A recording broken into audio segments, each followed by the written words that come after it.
going to explain the origin and operation of blockchain-based cryptocurrencies. The cryptography mailing list is one of the most important mailing lists on cryptography. It is a community that shares their ideas and doubts on this subject.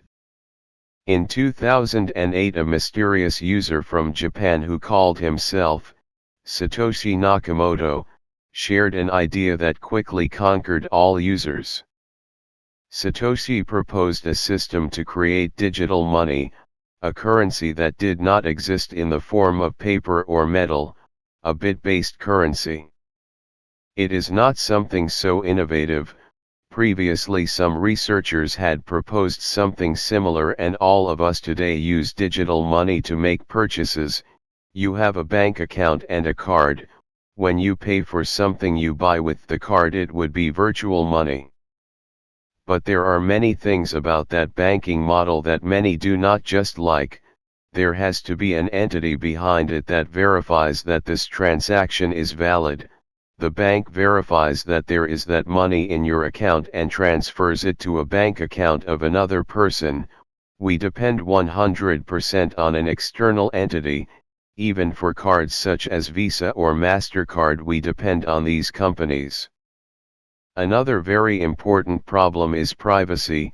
When you pay online, you are obliged to give your personal data. Your full name just appears on your card. However, when we make a purchase in cash, with tickets, nobody asks your name, nobody cares who you are. It's just money. Those bills are impersonal, and anyone who has them in their possession can make purchases with them. There are other problems, such as inflation, that makes your money lose value. This depends on many socio-economic factors. For example, the government decides to print too many bills, etc. These are some of the problems that Satoshi's currency solves. What he seeks is to disassociate himself from any bank or government entity.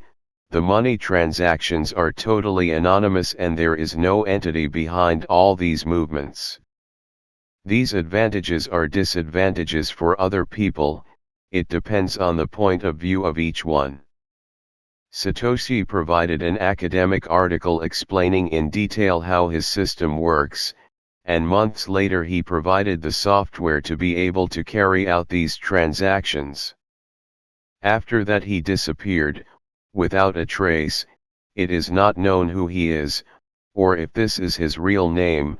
In fact, there are people who believe that there really is a group behind this name, a group that gave the system and published it under Satoshi Nakamoto's name is still a mystery to this day. The currency we are talking about is Bitcoin. It brought with it several of the most important social technological innovations of our era. The Bitcoin system works with peer-to-peer, like Emule or torrents. It is a decentralized system. The information is not in a single computer, but it is in millions of computers throughout the world. To know how much money each person has, we need a global record, a transaction book, such as the bank's book. This master book would include absolutely all the transactions that have occurred in the history of the currency, not just yours, but those of the whole world. In addition, it would be public. Anyone can consult it at any time. In this way, you can trace in detail the entire route that each of the Bitcoin currencies has made between the various accounts since it has been created. You might think that if there is this book with all the transactions, there is no privacy, if it exists, because it turns out that each of the accounts of each person are anonymous.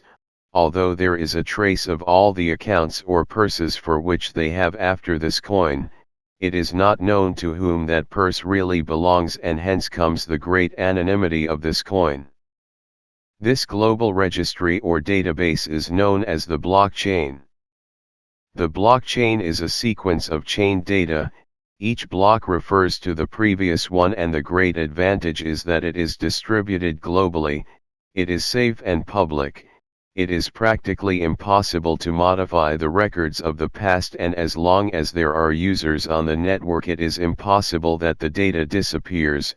These blocks contain the transaction data, each of them is created by the community. Anyone can create a block from their home with a computer to add to the transaction record. In other words, it is the people who are in charge of adding records to this global book. The people who do this are known as miners. There are some rules. The text blocks have a maximum capacity of 1 mega, for which there can be about 2,000 transactions in each block. Each block is generated every 10 minutes. After generating them, they are added to the registry. The miner that completes the block adds it to the registry and a reward is taken. The first block in the story was 50 bitcoins, and every 210,000 blocks this number would be divided by 2. The registry is replicated in the computer of each miner. To add a new registry, the miner that generates it, you have to send it to the rest, and the rest have to approve by majority that it is correct. In addition to this, a hash will be generated for each block. A hash in computing consists of taking data regardless of size and generating a unique identifier of fixed size based on it. Normally it is a combination of numbers and letters, and as for the fixed size, it means that they are a certain number of letters and numbers. For example, 20 is a kind of identifier of that content. The hashes have the property that if you know the formula to generate it, it is very easy from any data to generate that hash again. However, having only the hash, it is very difficult to know what the initial data is. The content of a block is exactly the following: the hash of the previous block, the date and time of creation of the block, the reward transaction for our miner, all the transactions that fit until reaching a mega, and one more data that we will talk about soon. Let's see an example. We have two people, a transfer and a community intermediary, who will be in charge of validating and adding the block to verify this transfer. That person is not a bank or anything like that. He is just a user who you have a computer at home. That record is put into a block, the hash is created, and it is added to the blockchain. This blockchain contains the entire history of bitcoins and is distributed among all the validators or miners in the world. So far everything is correct. This system would work if we were all ethical, but unfortunately it is not. For example, I could agree with a friend to validate a transaction for a bitcoin and then make another with that same bitcoin and thus make a scam. There is no bank or government to verify it. To avoid this type of situation, the majority of participants in this Bitcoin network have to agree that the block is valid. But even so, we have a very big problem. Any individual could cheat and connect hundreds of computers using, for example, a virus that makes it have more votes than anyone else and thus be able to accept fraudulent blocks. Well, yes, in theory, in a system like this based on democracy, it can, and this is one of the biggest problems that this type of system faces. However, Satoshi also thought about this, and this is related to the 10 minutes we talked before. At the end of the 90s, some computer scientists proposed a system called proof of work. The initial idea of this system was to reduce the number of spam that we have today in emails. The proposal of these scientists was to add a proof of work each time an email is sent. The server that receives it will ask the computer that sends it to solve a series of calculations that take a certain time, not too long, and when solve it, send the result to the server. This does not imply too much effort or too much work to send an email. However, if you have to send hundreds of thousands of emails, it is really a problem. It is no longer worth it. This system was never reached use, but it serves to explain what a proof of work is. You might also think that it is like a CAPTCHA that we usually see on web pages. It is a barrier to show that you are human. Satoshi knew the concept of proof of work and decided to implement it to add an extra layer of security to Bitcoins. As we said before, in Bitcoin transaction blocks are created. We know that these blocks are legitimate because most miners approve them. If a malicious person decides not to approve it, they will have to face the majority. That is why it is not worth it directly. The only way to gain importance is to have the majority of the votes by controlling the community with hundreds of computers, so fraudulent blocks could be approved and make scams of all kinds. But that is not possible since Satoshi came up with the following rule: the hashes generated for each valid block will have to start with a certain number of zeros to vary the result, because of course, the hash is 1 for transactions. It is necessary add a number to the end of the text. That number of zeros is predefined and is modified every 2016 blocks. This rule changes everything. In a hash, the minimum change in the initial data will modify the entire result. The only option left is to try several random numbers until the result of your hash meets the requirements. This makes it incredibly difficult to get a valid hash. You need to do thousands and millions of tests before finding one that really works, and all this is done to prevent one person from getting the most votes. It may seem far-fetched, but the explanation it is quite simple. To propose a block you have to generate thousands of hashes until you find one that really meets the requirements. When you get one you propose it, and if it is valid it is accepted. However, the number of votes depends on the capacity you have to generate hashes. That means it would have to outnumber more than half of the miners on the planet in computing power to be able to control the entire network, which is completely impossible. Satoshi thought that with this system, more or less, everyone has the same chances of getting the reward. For that reason, the first person who generates the block would not get the reward, but everyone is continually trying random combinations until someone gets it. It would be like a kind of lottery. You might think that all this computational power really goes to waste. Thousands of wasted hashes, only a few valid ones. In fact, only one every 10 minutes of the billions that are generated in that time around the world, and all that for that rule of zeros. But it really is very valuable, as this is what really makes Bitcoins safe. This number of zeros is fixed so that statistically it takes about 10 minutes to find a valid result to add the block to the chain. Every 2016 blocks are checked how it goes with the current difficulty. If it turns out that many miners with a lot of power are solving the blocks too quickly, increases the difficulty. If it is too complicated, then it reduces. This process of solving the puzzle and getting a valid hash is known as mining. Miners only generate money if they find the correct hash, and its block accepted for blockchain. For that currency to exist, there must be a certain number in circulation, thousands or millions of coins distributed around the world among users, and those coins have a value. They must have come from somewhere.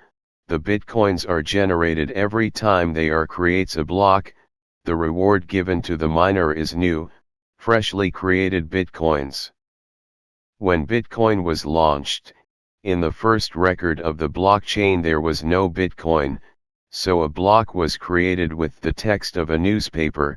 The creation of the block with that text of the newspaper was rewarded to the first miner with 50 bitcoins, the second with 50 more, and so on. These first miners had a certain amount of bitcoins, a safe currency, without a place for fraud, which allows transactions to be carried out anonymously, which really assures you that there has been no cheating or possible loss of information. So these first miners convinced the first clients to buy their coin. They simply sold it. The sales pitch would be something like, I have this coin that is useless at the moment, but it will be the future of finance since it is secure and decentralized. The first buyers would surely be speculators who expected this currency to grow in the future. Over time, financial entities also began to acquire them from miners, and later businesses began to accept them as a payment method.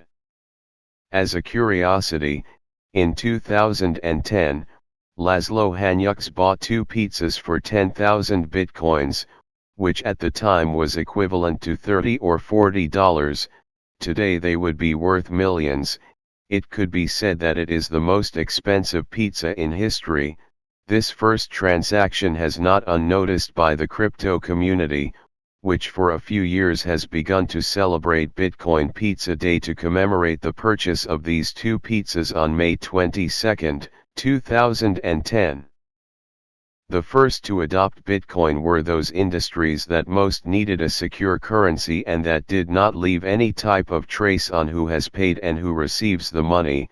This industry was the illegal sale of all kinds of things: weapons, drugs, illegal medications, etc. Bitcoin allowed drugs to be sold online without it being possible to trace the buyer and seller.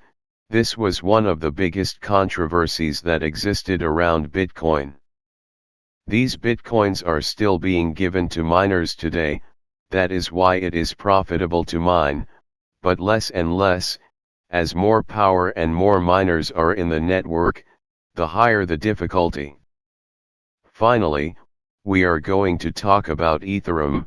Vitalik Buterin had a very interesting idea. It occurred to him that this same infallible method of validating transactions could be used for anything, not only for coins. Let's say you want to buy a house or ask a loan or any type of financial contract. Instead of having a contract signed on paper, we could have a contract validated by the same system that uses Bitcoin, a global database of blocks based on the same Bitcoin system, but of contracts. It seems like a good idea and something quite safe. For that reason he created a company and dedicated himself for years to creating the necessary software to carry out this type of contracts, which he called smart contracts. Together with those contracts he generated a new currency, Ether. This currency created by the company and owned by the company is sold and anyone can buy it. However, it is used exclusively to reward miners who are dedicated to creating the contract blocks. Let's say, you want to create a smart contract. You only have to buy Ether from whoever you want. Today there are many people who sell it, and you would use that money. It is virtual money to pay for the validation of your digital contract. As long as it continues, if there is a demand for smart contracts, Ether will continue to have value. The first cryptocurrency that began to operate was Bitcoin in 2009, and since then others with different characteristics have appeared, such as Litecoin, Ethereum, Bitcoin Cash, Ripple, Dogecoin, etc. It seems that the future of the blockchain is unstoppable, either as coins or to manage information safely. Banks, companies and governments are already exploring the possibilities of this technology. So far the video, I hope you liked it. If so, I would appreciate if you subscribe and give it a like. It will help us to continue with the channel. Thanks.